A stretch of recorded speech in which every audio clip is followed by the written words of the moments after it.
और एक important observation है आपका कि अगर लगातार पावर एक एक बढ़े, आयोटा का लगातार पावर एक एक बढ़े और जोड़ा जाए तो वो जीरो हो जाता है।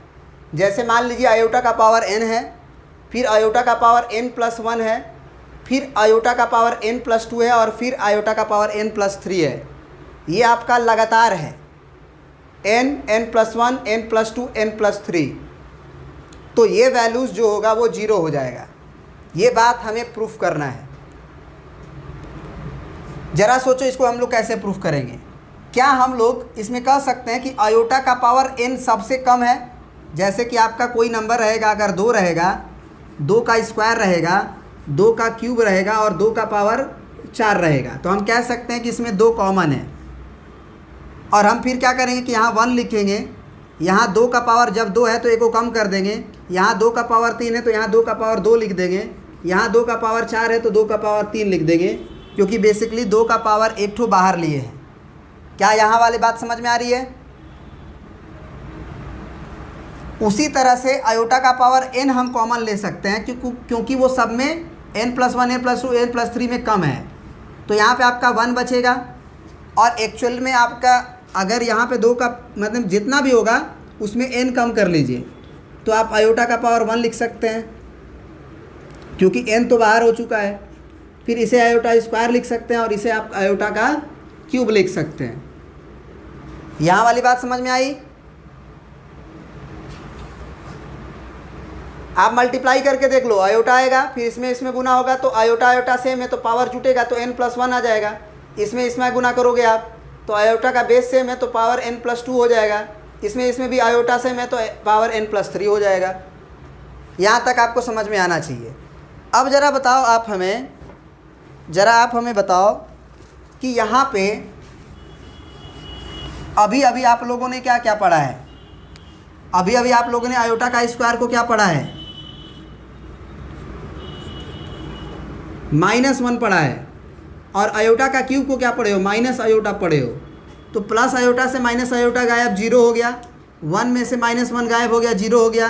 तो आयोटा का पावर n × 0 बराबर 0 हो गया। तो बस इतना याद रखना कि अगर कोई लगातार आयोटा का पावर जोड़ेगा, 4 गो टर्म अगर होगा तो वो वैल्यूज़ को 0 लिख देना। कभी भी ऐसे भी अगर लिखा हो आयोटा का पावर 10, आयोटा का पावर 11, आयोटा का पावर 12, आयोटा का पावर 13, अगर लगातार है 10, 11, 12, 13 तो बिना सोचे समझे 0 लिख देना। वो 0 आ जाएगा, वो पक्का 0 आ जाएगा। कैसे? तो हम कहेंगे कि आयोटा का पावर 10 कॉमन ले लो, क्या बचेगा? 1 बचेगा। इसमें क्या बचेगा? आयोटा बचेगा। इसमें क्या बचेगा? आयोटा स्क्वायर बचेगा। इसमें क्या बचेगा? आयोटा क्यूब बचेगा, क्योंकि 10 कॉमन लिए हो आप। तो आयोटा का पावर 10 हुआ, ये 1 प्लस आयोटा रहने दो, iota square -1, iota cube -1 iota. तो माइनस आयोटा से प्लस आयोटा, -1 से -1 0। कुछ भी आप अगर लगातार लिखोगे, ये 50 लिख दिए, ये आप 51 लिख दिए, ये आप 52 लिख दिए और ये आप 53 लिख दिए, तो ये भी 0 हो ही जाएगा। घटते क्रम में भी रहेगा वो भी कोई दिक्कत नहीं है। जैसे आयोटा का पावर मान लो 100 है, फिर आयोटा का पावर 99 है, फिर आयोटा का पावर 98 है, फिर आयोटा का पावर 97 है। बस 4 गो लगातार होना चाहिए, तो इसको भी वैल्यू 0 होगा, क्योंकि आप इसे पहले इसे बाद में इसे बाद में इसे बाद में लिख ही सकते हो। और फिर आयोटा का पावर 97 कॉमन लोगे, सारी कहानी वही बन जाएगी। तो इतना याद रखो कि लगातार अगर रहेगा तो आंसर 0 हो जाएगा। बात समझ में आ गई? प्रिंट कर लीजिए। चलो एक क्वेश्चन ये करते हैं। कह रहा है कि प्रूव दैट आयोटा का पावर 23 प्लस 1 बाई आयोटा का पावर 29 और होल का पावर 2 जो होगा वो -4 होगा, है ना, वो -4 होगा।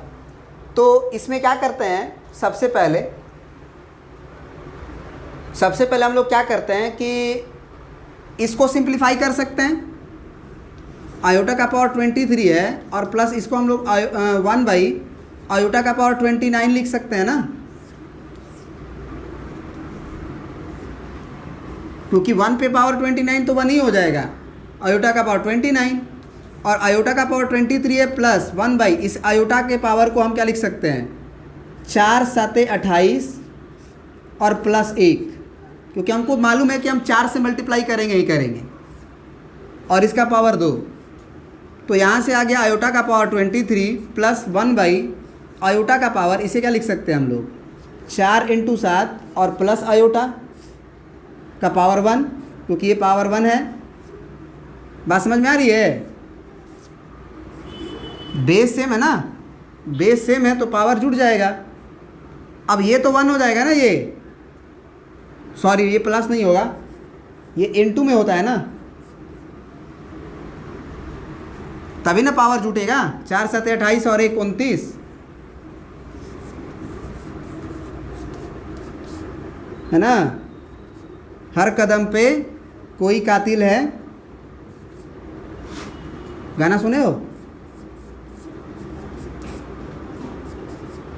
हर कदम पे कोई कातिल है, कहाँ जाए कोई। थोड़ा सा गलती करोगे सब गड़बड़ हो जाएगा। एक काम करते हैं ना, इसका भी कहानी गायब करते हुए चलते हैं। आयोटा का पावर 23 को हम क्या लिख सकते हैं? आयोटा का पावर 4 × 5 = 20 और प्लस 3, 4 × 5 = 20 और 3 = 23। फिर इसे हम क्या लिख सकते हैं? बोलो। आयोटा का पावर 4 × 5 और × में आयोटा का पावर 3, बेस से में पावर जुड़ जाएगा। फिर यहाँ पे आयोटा का पावर 4 का होल पावर 5 लिख दो और × में आयोटा का पावर 3 लिख दो। तो ये बेसिकली बस आयोटा का पावर 3 बचेगा, जो कि माइनस आयोटा के बराबर होगा। और प्लस यहाँ पे देखते हैं ये 1 बाई, और नीचे में देखो क्या आने वाला है, ये तो 1 हो जाएगा, सिर्फ आयोटा बचेगा। इसका होल पावर जो है तुम्हारा 2 होगा। अब इस आयोटा को क्या करें 1 बाई आयोटा को, तो इसे टेंशन नहीं लेना है। इसमें माइनस आयोटा पहले था, अब प्लस 1 बाई क्या है तुम्हारा आयोटा है, तो इसमें क्या कर लो ऊपर नीचे मल्टीप्लाई कर लो आयोटा से।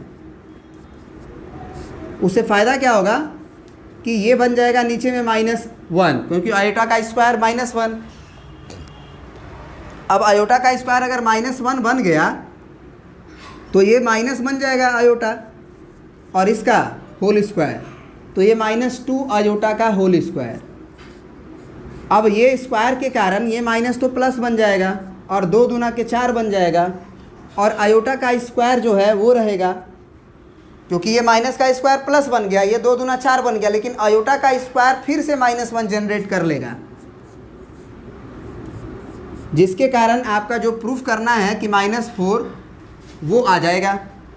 बात समझ में आ गई?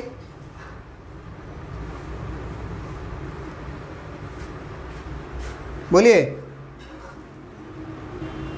अब देखिए, अगर यहाँ तक अगर बात आपको समझ में आ गई तो क्वेश्चंस तो हम लोग को करना ही है, क्वेश्चंस हम लोग करेंगे। और लेकिन एक और भी बहुत बढ़िया कॉन्सेप्ट है जो बहुत ज़्यादा कन्फ्यूज़न रहता है बच्चों को, उसको हम लोग कवर करेंगे, लेकिन नेक्स्ट वीडियो में। इसमें इतना ही, थैंक यू। और भी अगर आप चैप्टर्स के वीडियोस देखना चाहते हैं तो क्लास 9 से लेके क्लास 12 तक के वीडियोस मेरे चैनल बाबा मैथ्स वाले पे अवेलेबल है। आप जाके वहाँ से देख सकते हैं, प्लेलिस्ट में जाइए और वहाँ से अपने क्लास का वीडियोस को ओपन करिए और हर चैप्टर्स का सीरियल वाइज वीडियोस देखिए। Thank you.